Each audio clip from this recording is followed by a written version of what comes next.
अस्सलामुअलैकुम स्टूडेंट्स, आज की इस वीडियो में हम डिस्कस करने जा रहे हैं एक्सरसाइज 21.1 पार्शियल फ्रैक्शन का टॉपिक। और ये मैट्रिक लेवल की मैथमेटिक्स है। तो स्टार्ट लेते हैं। फर्स्ट पार्ट में हमें सबसे पहले ये चेक करना है कि जो हमारे पास फ्रैक्शन है ये प्रॉपर है या इम्प्रॉपर। तो स्टूडेंट, प्रॉपर फ्रैक्शन और इम्प्रॉपर क्या होता है इस बात को जान लीजिए कि प्रॉपर फ्रैक्शन वो फ्रैक्शन है जिसमें नॉमिनेटर की वैल्यू डिनोमिनेटर से लेस हो यानी छोटी हो। अच्छा, अब अगर ये वैल्यू और अगर इम्प्रॉपर की बात करें तो इम्प्रॉपर वो है जिसमें ऊपर वाली वैल्यू नीचे वाली से ज़रा ग्रेटर हो जाएगी। 12 के साथ जो x है उसकी पावर 0 है, नीचे जो x है उसकी पावर 2 है। इट्स मीन दैट डिनोमिनेटर वाली टर्म हमारे पास ग्रेटर है as compare to above term. So इसको सबसे पहले हमें फैक्टराइज करना है डिनोमिनेटर वाले टर्म को। तो 12 के नीचे x² माइनस 9 को 3 का स्क्वायर कर दें और एक बार लिख दें ये हमारे पास 12 था, 12 अपॉन x प्लस 3 और इंटू x माइनस 3। ठीक है, x प्लस 3 और x माइनस 3 ये टर्म्स आ जाएंगे।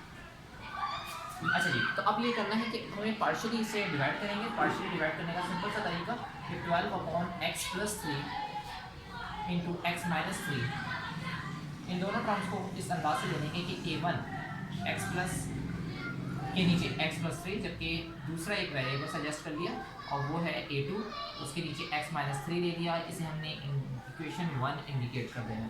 ठीक है जी, बहुत सिंपल सी बात कि 1 जी पहले फैक्टर्स बनाए, फैक्टर्स बनाने के बाद फर्स्ट फैक्टर जो नीचे आया है उसे a1 के अपॉन में लिख दिया और दूसरे किसी वेरिएबल के अपॉन में लिख दिया प्लस के साइन के साथ। तो ये पार्शियली डिवाइड कर दिया। अब अलग अलग टर्म्स को हम सिम्प्लीफाई करेंगे। हमें जो रिक्वायरमेंट है a1 और a2 की वैल्यू की रिक्वायरमेंट है, अननोन वैल्यूज, इनको फाइंड करने जा रहे हैं। सो लेट्स सी दैट इनको क्रॉस मल्टीप्लाई करवा दें इनके साथ और डिवाइड में मल्टीप्लाई करवा दें डायरेक्टली। तो 12 अपॉन x प्लस 3, उसके बाद x minus 3 is equal to a1 के साथ हमारे पास आ जाएगा x माइनस 3 और प्लस a2 के साथ आ जाएगा x प्लस 3 अपॉन में x plus 3 into x minus 3। ठीक है, तो अब यहाँ पर डिनोमिनेटर में दोनों टर्म सेम है, या तो हम मल्टीप्लाई कर दें इसी वैल्यू से x प्लस 3 और x माइनस 3 से दो साइड पर, तो ये टर्म्स कैंसिल हो जाएंगे दोनों साइड पर। नहीं तो डायरेक्टली x प्लस 3 से और x माइनस 3 से कैंसिल आउट हो जाएगा। ठीक है जी, अब हमारे पास जो टर्म बचती है वो 12 is equal to a1 into x minus 3 plus a2 into x plus 3 और ये इक्वेशन 1 हो जाएगी, सेकंड हो जाएगी, ऊपर 1 हो चुकी थी। ठीक है जी, इस इक्वेशन सेकंड में अब हमें a1 की वैल्यू फाइंड करनी है, a2 को 0 करना होगा। किसी न किसी हालत में a1 क्या हो जाए, 0 हो जाए। a2 को 0 करने के लिए सिंपल सा मेथड कि हमारे पास प्लस 3 अगर यहाँ माइनस 3 आ जाता है दैन a2 हमारे पास 0 हो जाएगा। तो कुछ नहीं करना, हमें सिर्फ और सिर्फ इस जगह पर x की जगह माइनस 3 पुट कर देना है। Now put x is equal to minus 3 in equation 2 sorry.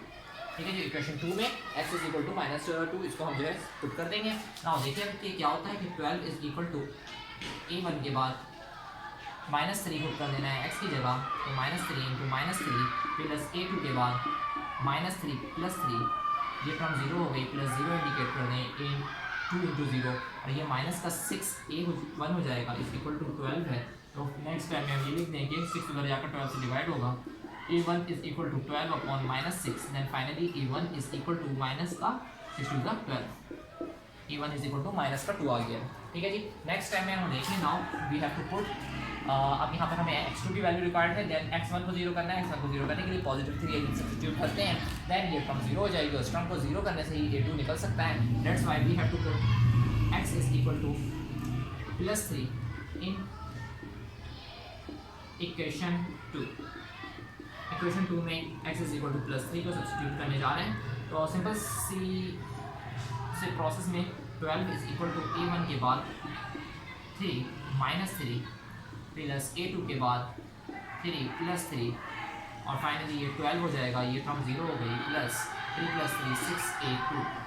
तो नेक्स्ट टाइम में हम देख लें जी, स्टेप है इसे मैं यहाँ पर इंडिकेट कर दूँ कि a2 will be equal to 6, जो a2 के साथ मल्टीप्लाई होगा जाकर 12 से डिवाइड होगा, तो 6 to 12, a2 will be equal to 2। a2 की वैल्यू हमारे पास 2 आ गई। तो हमें क्या करना है कि ये जो वेरिएबल्स थे इसमें इक्वेशन 1 को इम्प्लाइज डेट कर इक्वेशन 1 इम्प्लाइज डेट इसमें वैल्यू सब्स्टिट्यूट कर देंगे। 12 upon x plus 3 into x minus 3 था। ठीक है जी, इक्वल हो जाएगा a1 की जगह जो वैल्यू आएगी वो हमारे पास ये वैल्यू है माइनस का 2 था, यस माइनस का 2 था तो a1 की जगह हमें माइनस का 2 लिख देना अपॉन में x प्लस 3 प्लस का साइन लगाकर a12 की जगह प्लस का 2 लिख देना है अपॉन x माइनस 3। तो ये हमारे पास पार्शली रिजॉल्व हो गया। आई होप कि स्टेप्स आपको क्लियर होंगे। किसी किस्म की कोई कन्फ्यूजन हो तो आप स्टेप कमेंट सेक्शन में डिस्कस कर सकते हैं। मजीद क्वेश्चन नेक्स्ट वीडियो में डिस्कस करेंगे। जब तक के लिए अस्सलाम वालेकुम।